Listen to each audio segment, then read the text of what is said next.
Alright guys, so today we're going to be talking about how I went about starting Promise Out to Ride. I jumped right into this, as you may have noticed. The only thing we've worked on at this point is leading and wearing a blanket. I thought that the wearing the blanket was easing naturally into wearing a saddle, and I felt that he was ready to take this step due to his sensible mind. So as you can see here, I'm working on getting his feet moving. That's the hardest challenge we've had because he likes to move into pressure and try to block it rather than moving away. So here I just keep that pressure on him. I'm not increasing it. I'm not releasing it. I'm just continuously tapping the ground in the same way. Right there, he took a step away like I wanted. So I released, and then there, he came right back and didn't go. So I started increasing that pressure again, putting it on him. Right there, he ran away, so I gave him a slight release, but then when he turned his hip towards me, I brought him back around, and I'm asking him to yield his hindquarters away from me because he wants to back right into me, which is a precursor to kicking. So here again, I'm upping the pressure because I felt kind of threatened there. I probably should have maintained the same level of pressure. Right there, it was too much, and he nicked at me. He was hitting at that whip with his front foot, and he nailed me in the hand, so I ended up with bloody bruised knuckles on that hand.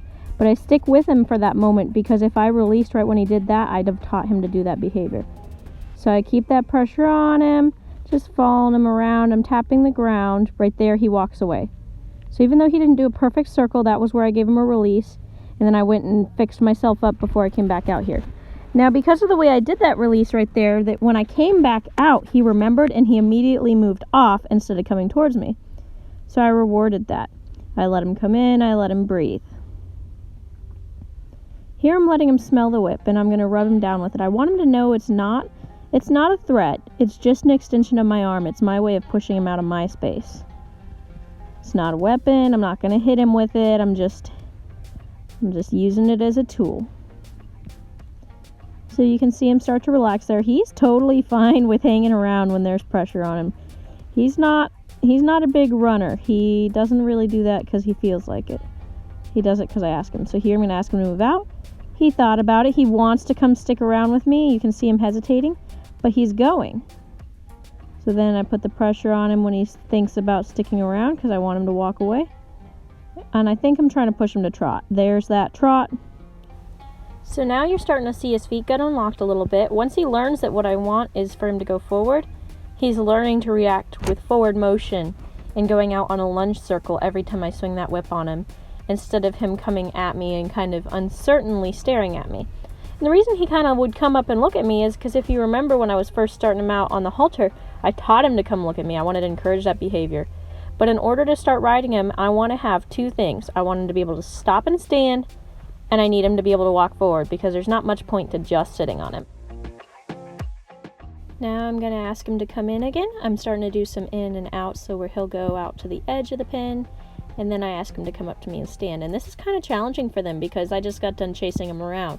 He has to learn that I'm not here to chase him and I'm not here to make him stand and free. He actually has to learn to do both on command in order to be a safe riding horse. So after I worked on that for a little while and got him moving and got him stopping, I decided to work on sacking him out to the saddle pad. This went pretty smoothly as he's been wearing the blanket already. So I just worked on putting it on, taking it off. You can see that slight raise of the head there. There's some uncertainty. But for the most part, he's pretty comfortable with hanging around for mostly anything I want to throw at him.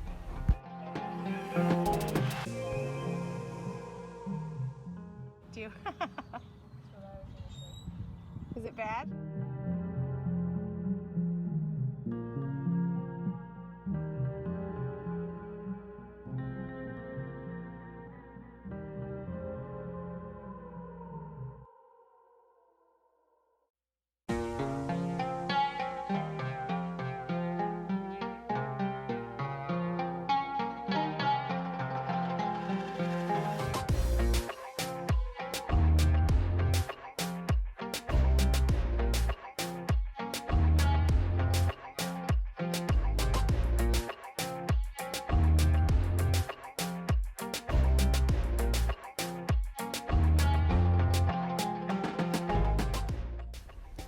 So after he got used to the saddle pad, I jumped right into saddling him. I walked him up to the saddle. He didn't think much of it. He's very curious, but he's a very quiet curious, and I absolutely love him about that.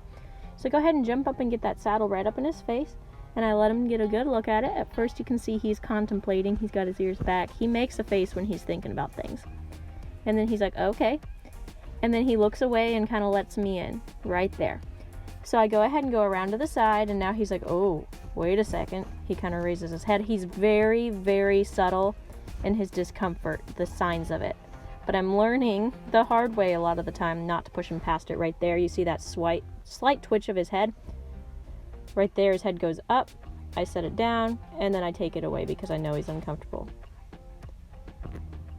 Then I'll go and do it again. I'll take it to where I see that threshold. Right there, he didn't raise his head. There's the head raise. I give him a little rub, and he starts to relax. I let him think about it for just a second because he's not doing too much. And then I go over to the other side, and I go ahead and just tie it right on because I think he's ready for it to just walk around and get used to it. I usually wait until I think the horses are going to stand still long enough for me to tie it on, and then I just go ahead and do it. I'm not going to sneak around him for days, but I do like to make sure he's going to stand still before I put it on his back and he learns to buck it off. Right here, he gets uncomfortable with that feeling of that girth around him, and he starts to walk away. So I hold my position. I don't increase the pressure because I don't want to throw him into a bucking fit just yet. I'm just asking him to stop off the halter. And I just hold that pressure until he stops. Now, he hasn't done a ton of this. As you know, I jumped right into this. Right there, he stopped and relaxed, licked and chewed his lips. So now I'm going to go ahead and get that tied on as quickly as I can so that he can walk around and get used to it without getting all tangled up and throwing it on the ground. Once he learns he can throw it in the ground, I'm going to have a little bit more of a problem. So I'm going to try to avoid that. But as you can see, I got a pretty good read on him. I knew he wasn't really going anywhere. He thought about it, but he doesn't have a lot of motivation to take off, so we're going to go ahead and just let him get used to it. Right there, there's a slight head raise. He's definitely uncomfortable when he feels that cinch tighten up. I don't tighten it too much, but I do hook it just so it's on. It's buttoned on now. He's just shifting around. He's getting used to the feeling, and there's definitely some tension there. They usually will start bucking or something at some point, which is why I want to get it on quickly. And then I'm going to make him move his feet. I'd like him to commit to that thought. He's thinking about moving around, and I'm going to let him move around with it. I let him do anything he wants. He gets to go in my grungy saddle, so if he wants to roll around, he can jump around, he can walk, he can hang out. And I just let him wear it and get used to it. As you can see, he doesn't hardly think anything of it. He's like, okay. All this is new to him, and he's just taking it all in stride. So I give him a moment to kind of come in and stop and think, because he likes to do that, and I talk to him, and he's thinking about me again. He's not super worried about the saddle, which I love. So then I'm going to go ahead and get it the rest of the way on, because I didn't tighten it very much. I just wanted it somewhat on, and I'm still not going to over tighten it. I'm not trying to cut my horse in half with my cinch. I just want it to stay put if he starts doing stuff.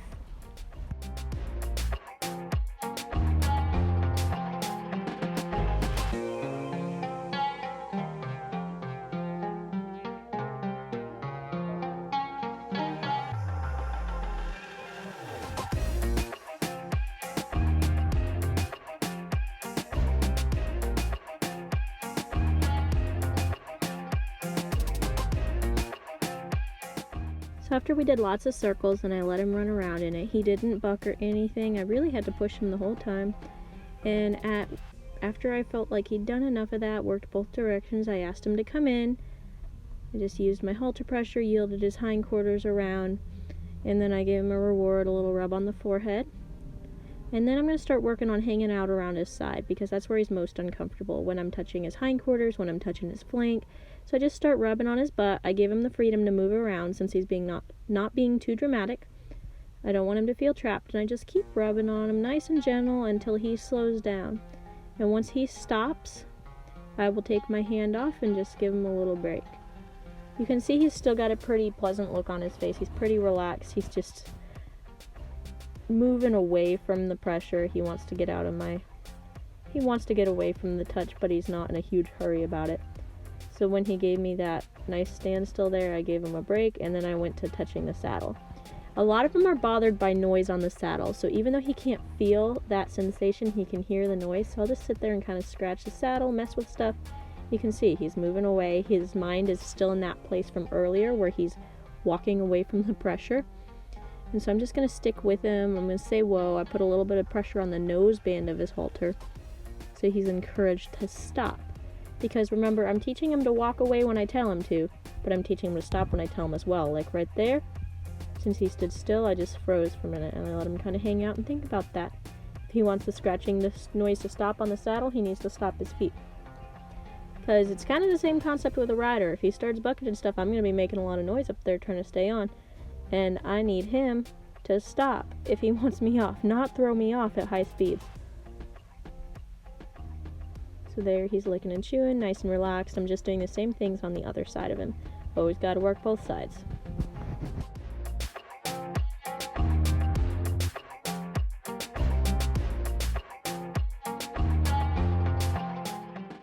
Now, even though he's been a pretty good gentleman about hanging around close to me, I still want to put a backup on him because I'd like to be able to push him out of my space when it becomes necessary. So right there I asked him to, and he squirted off to the side because they tend to do that. They'll just kind of shoot off to the side a little bit and try to avoid that pressure because I just taught him to run forward. But now I want to teach him to go backwards. So I'm putting that pressure on both sides of his face with my hands. There, he went backwards away from it, so I'm going to stand and freeze. He still thought about running off to the side a bit, but he was pretty good. I'm going to let him think about that, then I ask him again while he's still thinking about it. So right there, he decides to run off to the side. I just keep that pressure on him. He's confused because he says, wait a minute, I thought you wanted me to run away when you walked towards me. Right there, he got a little bit sassy, but he took that step back, so I go still again. There, he licks and chews and shows that he's starting to think a little bit. I let him think about it a little bit longer. Good boy.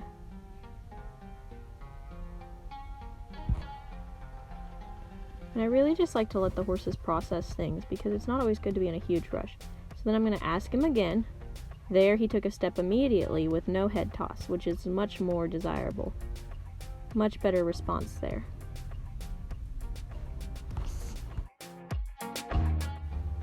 Now, after he did that, I took him in and I let him hang out in the saddle and eat his grain because I have a full day of horses and clients booked as well as lessons. And so I am working on a time restraint with him.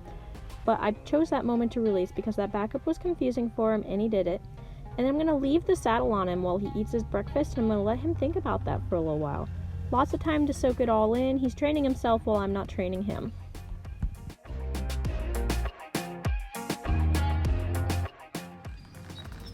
So here I am for the second session later in the day where I had another chance to work with him. I walk back in and I go to put the halter on. I slip it right over his nose, and you can see how good he is getting about that.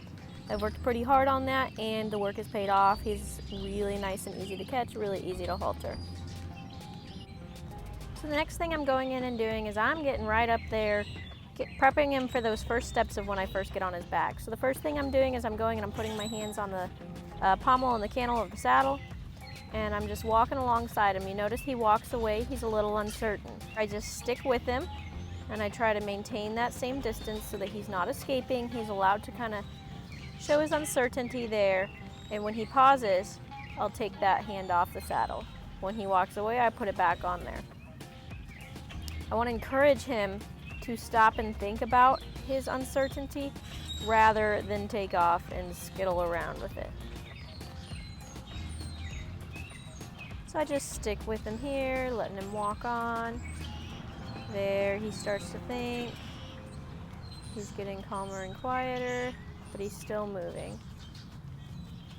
There, I'm asking him to bend his neck a little bit. So I'm encouraging him to slow down just a bit off that halter, and I'm teaching him to respond to that halter. There. And he gets a release on that one. I did this quite often. You can see him, he's nervous pooping right there. He's very unsure about this, but he's being a pretty good sport. So I'm gonna go in and work it on the other side. I did quite a bit of this, but I don't have all of it on film because there was just so much. First I work on moving my arms around, throwing my arm over his back. I'd like to do all different things until they show that they're getting comfortable. And you can see that he's not quite comfortable. His head's slightly raised. He's watching me. He's taking it all into account.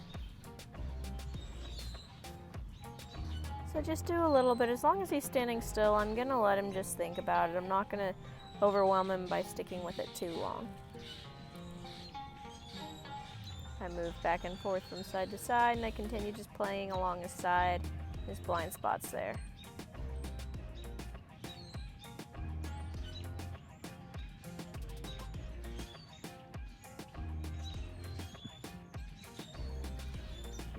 So now I'm going to start working on teaching him to bend his neck and respond to the halter pressure even more. I've got his feet moving where I want him, in the way that I want him. He's slow and calculated enough that I'm not too worried about it. He's not stiff. I've got his feet freed up. So now I'm going to work on getting a little bit more of a stop on him. So I'm just asking him to bend his neck. I follow him. His feet kind of move a little bit. You see that? And then right there, his head gave. He stopped his feet. And he bent to the side, which is my emergency brake that I've been working on teaching him. So I ask for the same thing on this side. I've got that rein run up around the saddle, about where my hands would be. I ask with pressure, there he gives. Then I ask with pressure again, he gives. And there he did not move. There I pressure, there he gives. And so I did that for a few minutes until I got him moving really nicely off of both reins. And I moved him in here, and I started working on desensitizing him to me getting on. So you saw me working over around his sides earlier. I worked on throwing my arms over, I worked on standing right here in this position, and earlier that bothered him. Now he's starting to relax in that position. You can see him contemplating moving away, but he's not. There he relaxed, I give him a foot, and I start bouncing up and down, putting my weight in the saddle. I'm not committed to being on. I'm just getting him used to that feeling of the weight on one side of his body kind of twisting and pulling. And I let him contemplate that for a minute. I'm not going to just jump on him and scare him so that he feels like he has the need to buck me off. Rather, I go step by step and I incrementally get him used to it. So there I put some weight in the stirrup. He's bothered by that. You can see his head popped up, but then he kind of softens and looks back over at me. So I go again. There's that threshold. See his head pop up? Right there. So I step back down. He gives me a warning. A horse never does something without giving you a warning first. Sometimes it's very hard to see. Other times it's obvious. Right there, it's pretty obvious with that head pop. I'm moving and working the other side. I can't lift my leg up on that side. It's kind of funny. I'm just not as flexible over there. But I kept working him over there anyway. I just put that weight on that side. I hang around on him. All that. I'm just getting him used to the weight on the saddle, because when I shift my weight, when I swing my leg over, I'm going to put some weight in that other stirrup. Here I come back over to this side. He's relaxed a little bit now that he's seen me out of both eyes, and I bend his neck to remind him of that pressure and remind him I don't need him walking off. There I'm going to stand up and put a bit more weight on it. I actually lifted my other foot off the ground that time. I reassure him he's uncertain, and I go for it again. He's tolerating it pretty well. He's still pretty uncertain, but he is thinking. You can see him seek me out a little bit, just a little bit. When I step away, he turns his head towards me. He's staying engaged. Again, visible concern, but he's not lashing out, and he relaxes pretty quickly afterwards. That's a good look right there, where he's wanting me, he's seeking me out, he's kind of telling me it's all right. He's not searching for a way to escape. He's waiting to see what I'm going to do next. So I continue doing the same thing for a few more minutes, working both sides and incrementally going up a little bit further and committing more weight onto that saddle each time. Here I move him around so you can see a little better what I'm doing for the camera. But at the same time, I'm just asking him to move his feet, getting him a little relaxed. There I'm going to sideways across his back, and he's okay with that. He's a little uncertain, like he always is. I give him a minute to think about that since that was the full weight, first full weight.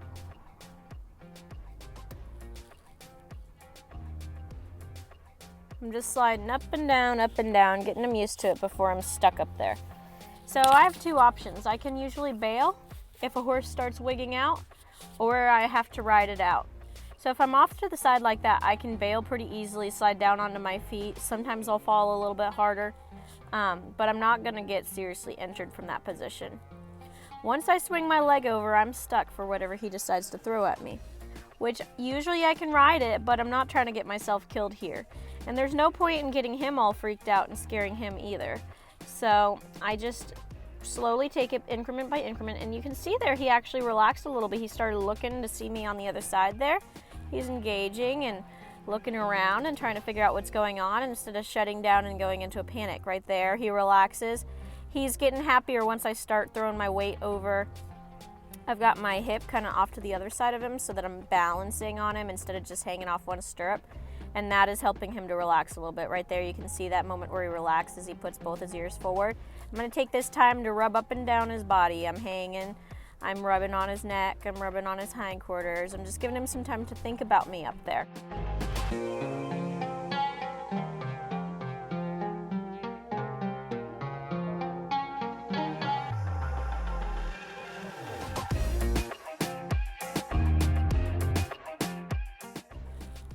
He's doing really good. This is also in fast forward for the record. There, he's really relaxing. He's doing so good. He's actually doing a little better once I get all the way up there. There, I swing my leg all the way over, and he kind of looked at it. He was like, what? And then he's like, where'd you go? I love his attitude. He's being phenomenal right now. So I keep working it, and I hang out for a minute, and that's great.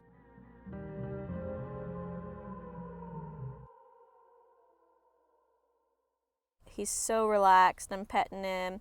He thinks about it. He goes back to looking around. I'm rubbing all over his hindquarters, all over his neck. I'm just moving around up there, getting all the nervousness out. I'm going to do all the things right now while he's relaxed that would normally bother him. Good boy.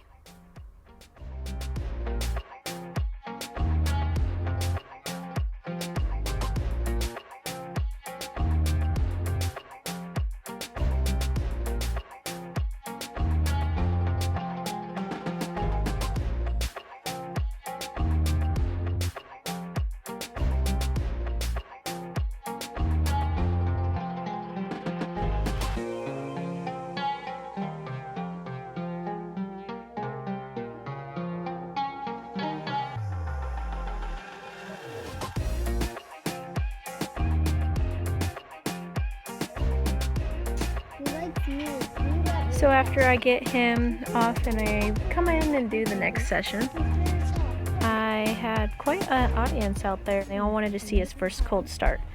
So I went ahead and had them in for the first ride.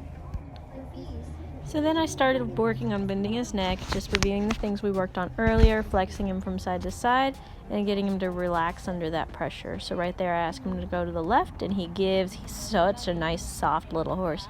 He's really got a good thinking mindset on him. And I can't believe how calm he's being, because we have a bunch of noisy people sitting on the gate and bouncing around, and he's never seen them all before, and he's just focused on me. He's stellar. So then I start working back into the mounting again, climbing up and over him, and I gradually get into this because he did it earlier, but he only did it for a couple minutes. So I'm going to review everything we worked on before so that we're building his confidence instead of jumping in too fast.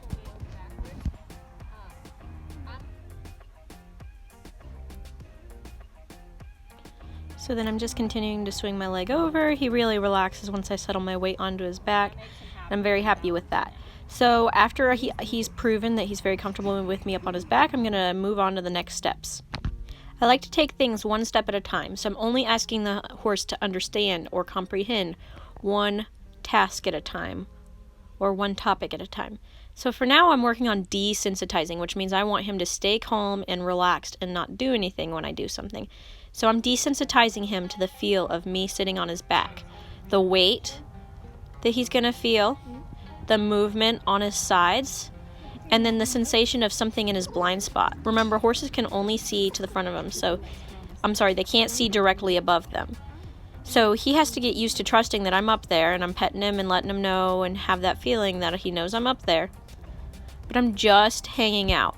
I'm not asking him to walk off at this stage quite yet until he understands that me sitting on his back is not a threat and not any reason to move around. The very first thing when I get on a horse is I want them to stand still and wait for me. Right there, he's shifting his weight and he's starting to mess around and see what he can do while I'm up there. And I'm just holding perfectly still. So I'm not going to correct him at this stage. I want him to kind of figure out some things. I want him to move around and see that it's not going to elicit reaction from me. I'm just a passenger at this stage. Now, the reason I say that I'm just a passenger at this stage is because I want him to completely forget about me up on his back. His mind needs to reset to stage 1 before he's ready to move forward to stage 2. So horses have sort of a threshold or an amount of pressure they can handle. So as you go throughout a training session, that builds. And you want them totally comfortable and at ground zero, so that when you teach them a new behavior, they're already relaxed, because they're automatically going to tense up when they don't understand something new.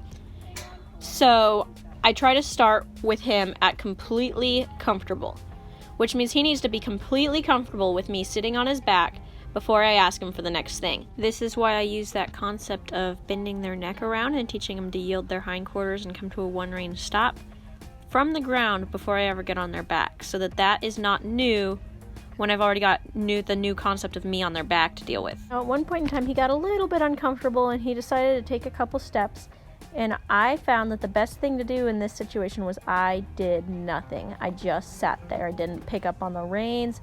I didn't do anything to add to his stress. I just sat there, and he stopped, and he was like, okay, that didn't do anything. And when he stopped and relaxed, I went ahead and stepped off, because I knew he was feeling uncomfortable, but I wasn't going to stress him out more in that current moment. I wasn't going to get off him. I wasn't going to get nervous. I was just going to ride it out.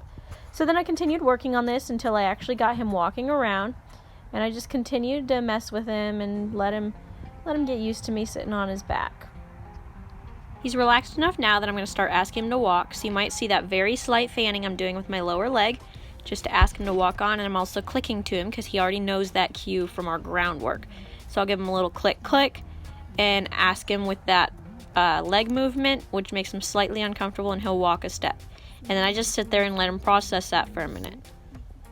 I've got more people sitting on the fence there, so he's looking at them. You can't really see it because of the lighting, but he's sitting there smelling and getting petted, and I'm allowing that right now at this very moment just because he took that good step.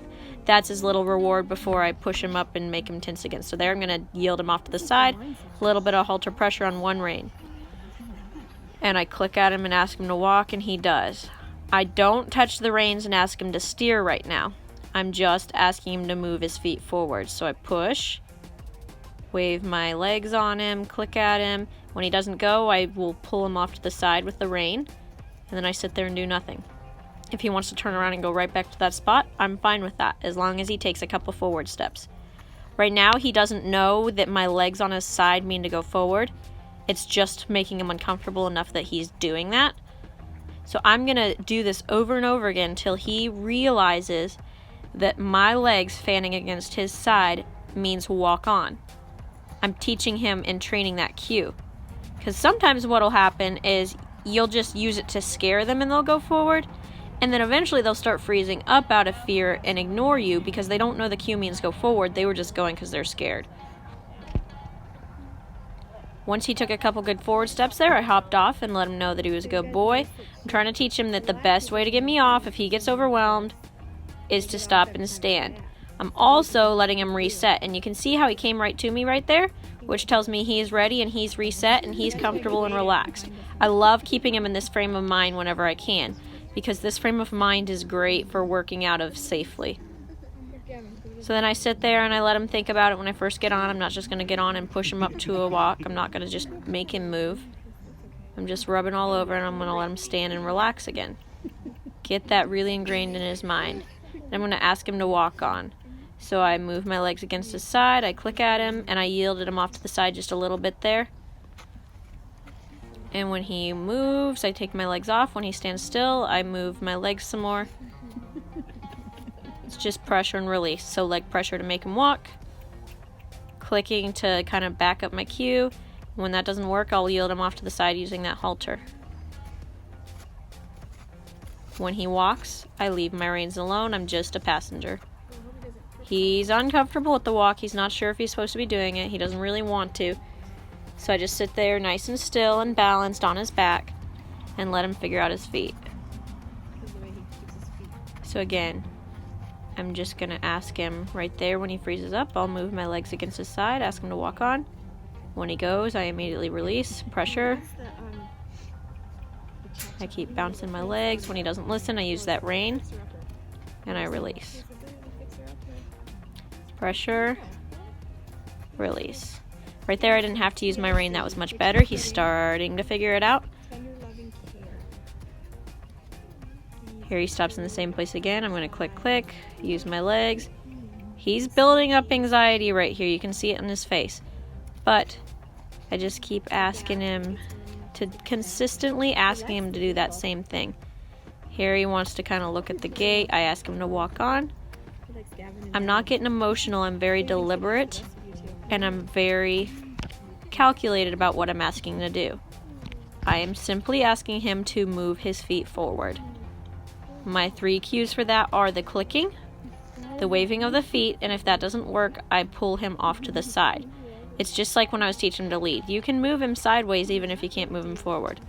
As long as his feet start moving, I'm happy with it at this stage. Right there, he's smelling the ground. I'm going to sit there and let him do that because it feels kind of forward. I'm going for when he thinks about moving. So if his mind is moving in a forward direction, like smelling the ground in front of him, not eating grass or anything like that, just kind of investigating, I'm going to be okay with that. He's moving. And then after I get him moving and he starts doing better, and I really spent some time up there and let him relax about the walking, then I worked on a 1-rein stop because I wasn't going to let him just quit. I was going to actually cue that stop. So I just start asking him to bend his nose around in a circle until he comes to a complete stop, just like I taught him on the ground.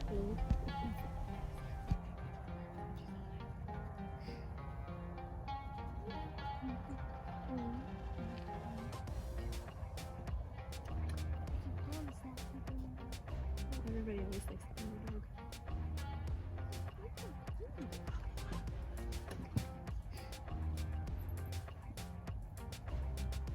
So I rode him for about 15, maybe 20 minutes, and then I found that that was good enough for the first night.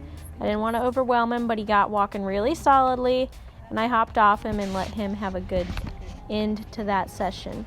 Overall, I thought that was a phenomenal first ride. I couldn't have been happier. He's taking it so well. I could have pushed him for more, but I decided to take what he gave.